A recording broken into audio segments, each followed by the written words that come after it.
নমস্কার বন্ধুরা, welcome to learning Cape. চলে এসেছি নতুন একটা ভিডিও নিয়ে। আশা করি ভিডিওটা তোমাদের ভালো লাগবে। আজকের ভিডিওর মূল বিষয়বস্তু হচ্ছে পোস্ট প্রেফারেন্স, অর্থাৎ কোন পোস্টগুলো আগে দেবেন এবং কোন পোস্টগুলো পরে দেবেন। যেহেতু এনটিপিসির কিন্তু সিলেবাসটা একটু চেঞ্জ হয়েছে, আগের বছর কিন্তু সেকেন্ড সিবিটিতে গিয়ে আলাদা আলাদাভাবে সব লেভেল অনুযায়ী আলাদা আলাদাভাবে পরীক্ষা হয়েছিল।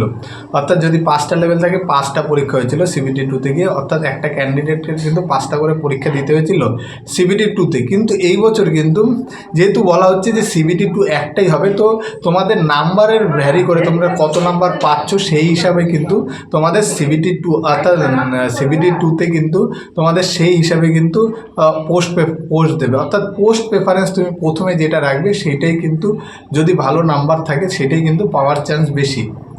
আমরা যেমন কলেজ সিলেকশান বা অনেকে ডিপ্লোমা বা আইটিআই করতে গেলে যেমন কলেজ সিলেকশান করি বা আইটিআই যে সাবজেক্ট সিলেকশান করি, অনেকটা সেরকমভাবে যেই সাবজেক্টটা তুমি প্রথমে রাখবে ওইটাই কিন্তু তোমার পাওয়ার চান্স বেশি যদি তুমি ঠিকঠাক নাম্বার নিয়ে পাস করো।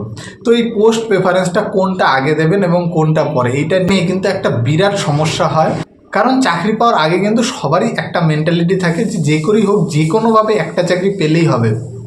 কিন্তু চাকরি পাওয়ার পরে কিন্তু আপনাদের বা তোমাদের লাইফটা কিন্তু অনেকটাই চেঞ্জ হয়ে যাবে। তখন কিন্তু তোমাদের মনে হবে যে না, এই পোস্টটা না হয় আমি যদি ওই পোস্টটা আগে দিতাম তাহলে কিন্তু আমার কিন্তু ভালো হতো। এই যে প্রবলেমটা, এটা এনটিপিসি পরীক্ষা এবং গ্রুপ ডির ক্ষেত্রেই হয়। কারণ গ্রুপ ডিতে আগের বছরও কিন্তু অনেক ট্র্যাকম্যানে অনেক ভ্যাকেন্সি বেশি দেখে তারা ট্র্যাকম্যান প্রথমে রেখে দিয়েছিল, এবং যখন মেরিট লিস্ট বেরোয় তারা কিন্তু অনেক ভালো নম্বর পাওয়া সত্ত্বেও কিন্তু ট্র্যাকম্যান পোস্ট পেয়েছে, যেটা কিন্তু সত্যি খুব খাটনির। এবং গ্রুপ ডির বলা যায় যে কাজের দিক থেকে সবথেকে খারাপ কাজ কিন্তু ট্র্যাকম্যান, অর্থাৎ তাদের কাজের হেডেক বা অন্য কিছু বলুন অনেক বেশি থাকে। কিন্তু এনটিপিসিতেও কিন্তু অনেকটা সেম প্রসেস। তো তোমরা কোন পোস্টটা চাও সেই হিসাবে তোমাদের পোস্টটা কিন্তু আগে দেওয়া উচিত। এতে কিন্তু মোটামুটি যে গ্র্যাজুয়েশন লেভেল আছে সেটাতে কিন্তু মোটামুটি 5টা পোস্টের কথা বলা হয়েছে। একটা হচ্ছে স্টেশন মাস্টার, আরেকটা হচ্ছে গুডস গার্ড, সিসিটিসি অর্থাৎ যেটা কমার্শিয়াল কাম টিকিট ক্লার্ক, অর্থাৎ যার আন্ডারে কিন্তু টিটিটিসি এগুলো হয়, এবং সাথে আছে কিন্তু JEE অ্যাকাউন্ট অ্যাসিস্ট্যান্ট, আর সাথে আছে কিন্তু সিনিয়র ক্লার্ক। তো তোমাদের কোন পোস্টটা দরকার? এই 5টা পোস্টের মধ্যে কিন্তু স্টেশন মাস্টার, সবাই জানো যে স্টেশন মাস্টারের কী কাজ করতে হয়।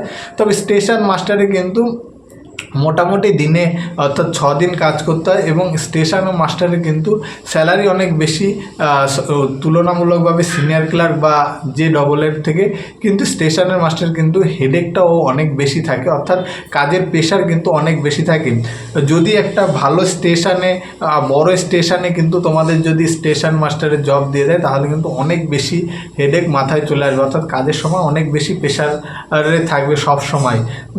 এছাড়াও স্টেশন মাস্টারের একটা সুবিধা আছে যে স্টেশন মাস্টারের যে বড় কোনো স্টেশন দিলে কিন্তু কিছু কিছু জায়গা আছে 6 ঘন্টা ডিউটি করতে হয় সারাদিনে, বেশি করতে হয় না। অর্থাৎ অনেকে আছে যে প্রেশার নিচ্ছে, যে 6 ঘন্টা প্রেশার নিচ্ছে, তারপরে কিন্তু অটোমেটিক্যালি বাড়ি চলে আসছে। তো স্টেশন মাস্টারের ক্ষেত্রে এটা হয়, কিন্তু স্টেশন মাস্টারে কিন্তু ছুটি পাওয়াটা কিন্তু একটু কষ্ট হয়ে যায়। তোমরা যদি বাইরে কোথাও ডিউটি করো, স্টেশন মাস্টার খুবই একটা ভাইটাল একটা পোস্ট, একটা খুবই সিনসিয়ার পোস্ট। তাদের উপর একটা খুব বড় রেসপন্সিবিলিটি থাকে, এবং সেই রেসপন্সিবিলিটির জন্যই কিন্তু মাথায় অনেক হেডেক থাকে। তো তোমরা কারো যদি লক্ষ্য স্টেশন মাস্টার, অবশ্যই স্টেশন মাস্টার প্রথমে রাখবে। আমি এক এক করে সব পোস্টগুলো আছে সেই পোস্টগুলো কিন্তু বলে যাব, যেটা তোমাদের সুইটেবল মনে হবে সেইটা কিন্তু তোমাদের প্রথমে দেবে।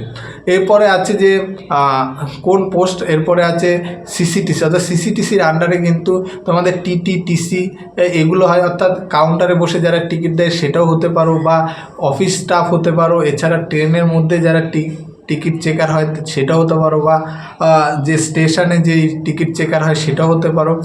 এছাড়াও গুডস টিটির কাজ থাকে, সেটা কিন্তু হতে পারো। অর্থাৎ গুডস কত মাল যাতায়াত হচ্ছে সেটারও কিন্তু হিসেব রাখার ক্ষেত্রে এদের কাজ হয়।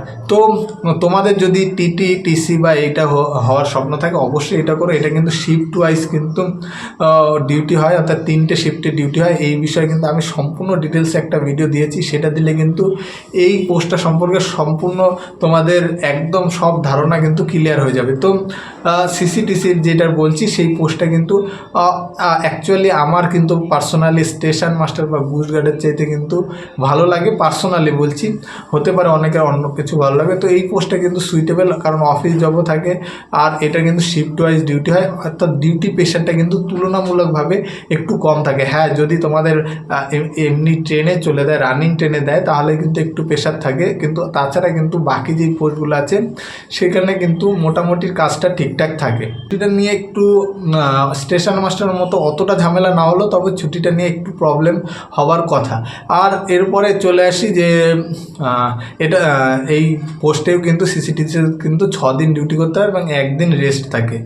আর এরপরে চলে আসি গুজ গার্ড। গুজ গার্ডের কিন্তু যে চাকরিটা আছে সেটাই কিন্তু সবচেয়ে বলা যায় যে স্যালারির দিক থেকে কিন্তু বেস্ট, অর্থাৎ স্যালারির দিক থেকে কিন্তু যেহেতু রানিং ট্রেন গুস্ট বা এগুলোতে থাকে, তো স্যালারির দিক থেকে বেস্ট। গুজ গার্ডের কিন্তু ডিউটিটা কিন্তু অনেক হার্ড থাকে, অর্থাৎ লোকো পাইলটের ডিউটি এবং গুজ গার্ডের ডিউটি অলমোস্ট সেম। অর্থাৎ লোকো পাইলটের নিয়েও আমি যে ভিডিওটা দিয়েছি সেটাও দেখে নিতে পারো, অলমোস্ট সেম। এটা রানিং ট্রেনে এক জায়গা থেকে আরেক জায়গায় যাবে 8 ঘন্টা এবং সেখানে রিটায়ারিং রুম থাকবে, 8 ঘন্টা ডিউটি করবে, 8 ঘন্টা রেস্ট নেবে এবং তারপরে 8 থেকে 10 ঘন্টা আবার একটা ট্রেন নিয়ে আসবে এবং এসে যেই রিটার্ন করবে, আবার রিটার্ন করে আসার পরে কিন্তু 16 ঘন্টা রেস্ট, আবার 16 ঘন্টা পরে কিন্তু আবার কিন্তু ডিউটি পড়বে। এরকমভাবেই যাবে, এরকমভাবে সপ্তাহে 6 দিন চলবে এবং 1 দিন কিন্তু রেস্ট থাকে। এরপরে আসছি যে JAA এবং সিনিয়র ক্লার্ক। এই পোস্ট দুটোই কিন্তু একদম অফিসিয়াল পোস্ট, অর্থাৎ রেলওয়ে যে ডিভিশন বা আমাদের শিয়ালদা ডিভিশন বা হেডকোয়ার্টার রেলওয়ে আমাদের কলকাতা হেডকোয়ার্টার, ওর মধ্যে কিন্তু অফিসিয়াল কাজ থাকে। কিন্তু এই পোস্টগুলোর জন্য কিন্তু এই দুটো পোস্টের জন্য, অর্থাৎ JAA এবং সিনিয়র ক্লার্ক, এই দুটো পোস্টের জন্যই কিন্তু তোমাদের আলাদাভাবে টাইপিং দিতে হয়, অর্থাৎ টাইপিং পাস করা কিন্তু জরুরি। অন্য পরীক্ষায় যেগুলো আগের পরীক্ষাগুলো সেগুলো কিন্তু টাইপিং পাস দিতে হয় না, অর্থাৎ টাইপিং পাস করতে পারলে কিন্তু এই দুটো পোস্টের মধ্যে যে কোনো একটা পোস্ট পাওয়া যাবে। আর এই পোস্টগুলোর কিন্তু স্যালারিটা কিন্তু তুলনামূলকভাবে যে আগে যেই 3টে পোস্টের কথা বললাম তার তুলনায় কিন্তু একটু কম হয়, কারণ এই পোস্টে কিন্তু কোনো রকম এক্সট্রা অ্যালাউন্স বা এই ধরনের কিছু পাবেন না, সম্পূর্ণ অফিসিয়াল জব। কিন্তু যেহেতু লেভেল 5-এর জব, যেরকম একটা স্যালারি দেবে, অর্থাৎ এখনকার হিসাবে কিন্তু অলমোস্ট এই JAA বা সিনিয়র ক্লার্ক এখানে কিন্তু 55,000-এর মতো কিন্তু প্রায় ইন হ্যান্ড চলে আসে, যদি এক্স ক্যাটাগরি সিটিতে কেউ যদি জব করে, অর্থাৎ 50+ ধরে নাও, এরকম কিন্তু ইন হ্যান্ড চলে আসে। অর্থাৎ স্যালারিটা কিন্তু সেই হিসাবে অনেক মানে খুব কম না, স্যালারিটা অনেকটাই বেশি, কিন্তু কম্পেয়ার টু যে আগের 3টে পোস্ট সেই হিসাবে কিন্তু একটু স্যালারিটা কিন্তু কম। আর এই পোস্টে কিন্তু একদম ম্যাক্সিমাম ক্ষেত্রে 2-1 রেয়ার ক্ষেত্রে ছাড়া কিন্তু ম্যাক্সিমাম ক্ষেত্রে অফিস টাইম, অর্থাৎ জেনারেল ডিউটি হয় 10টা টু 6টা বা 5টা এরকম ডিউটি হবে, জেনারেল, একদম জেনারেল। এবং ম্যাক্সিমাম জায়গায় কিন্তু এই পোস্টে কিন্তু একটা সপ্তাহে কিন্তু অনলি 5 দিন কিন্তু ডিউটি হয়, বাকি 2 দিন কিন্তু ছুটি থাকে। অর্থাৎ এছাড়াও কিন্তু নানান রকম হলিডে যেগুলো আছে সেগুলোতেও কিন্তু বছরে 20টা আরও এক্সট্রা হলিডে ছুটি থাকে। তো মোটামুটি এই পোস্টগুলোতে চাকরি করলে কিন্তু একটা অফিস লাইফ যেরকম হয় তোমরা সেম একদম পুরো অফিস লাইফের মতো ডিউটি করবে। আর এছাড়া যতগুলো পোস্ট আছে 5টা পোস্টে কিন্তু মোটামুটি প্রমোশন ঠিকঠাক আছে, সেটা ডিপেন্ড করছে তোমরা কোন জায়গায় জব করছো। অর্থাৎ কলকাতায় যদি জব করো আশা করা যায় প্রমোশন একটু ডিলে হবে, কারণ কলকাতা অনেক স্টাফ, এবং যদি সাউথে আসো তাহলে কিন্তু প্রমোশন অনেক তাড়াতাড়ি হয়ে যাবে। বা তোমরা যদি আরও যদি অন্য জায়গায় ডিউটি করো সেই জায়গায় কিন্তু সেই জায়গার স্টাফ হিসাবে কিন্তু কত স্টাফ আছে সেই হিসাবে কিন্তু তোমাদের প্রমোশনটা হবে।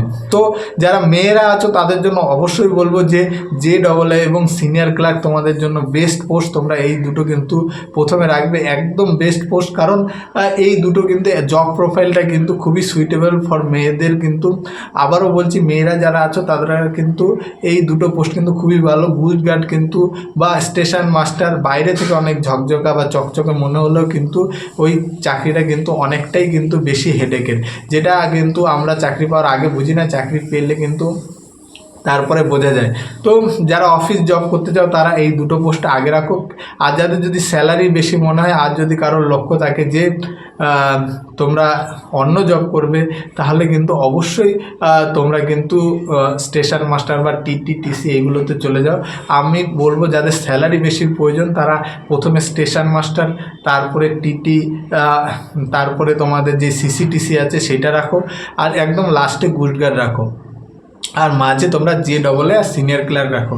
আর যাদের অফিস ডিউটি করার ইচ্ছা আছে তারা কিন্তু প্রথমে কিন্তু জে ডবল এ রাখবে। জে ডবল এর পোস্টটা খুবই ভালো। এটা কিন্তু খুব কাজটা, যে কাজটা করতে হয় সেটা কিন্তু খুব সুইটেবল কাজ। তো জে ডবল এর যেটা আছে, তারপরে সিনিয়র ক্লার্ক যারা অফিস ডিউটি করতে যাও, এবং তারপরে তোমরা রাখো হচ্ছে সিসিটিসি অর্থাৎ যেটা ticket clerk, commercial cum ticket clerk, তারপরে স্টেশন মাস্টার এবং তারপরে গুডগার্ড। এবং যাদের খুব হাই স্যালারি প্রয়োজন এবং কাজ নিয়ে কোনো মানে কাজ নিয়ে কোনো ব্যাপার নেই, তারা প্রথমে কিন্তু গুজগার্ড রাখো, তারপরে স্টেশন মাস্টার, প্রথমে স্টেশন মাস্টার তারপরে গুজগার্ড রাখবে। তো আশা করা যায় তোমরা বুঝতে পারছো। এবার তোমাদের চয়েস তোমরা কোন পোস্টটা রাখবে। তো আশা করা যায় যে ভিডিওটা তোমাদের একটু হলেও কাজে এসছে। যদি ভিডিওটা কাজে আসে অবশ্যই চ্যানেলটিকে সাবস্ক্রাইব করে দিও। আর যদি অন্য কোনো ডাউট থাকে তাহলে অবশ্যই কমেন্ট বক্সে এসে কমেন্ট করে জানাও, অথবা টেলিগ্রাম লিঙ্ক আছে ডেসক্রিপশন বক্সে, সেখানে গিয়ে কিন্তু তুমি তোমার মতামত জানাও। আমি অবশ্যই কিন্তু তোমাদের রিপ্লাই দেবো। তো দেখা হবে অন্য ভিডিওতে। ভালো থাকবেন, ধন্যবাদ।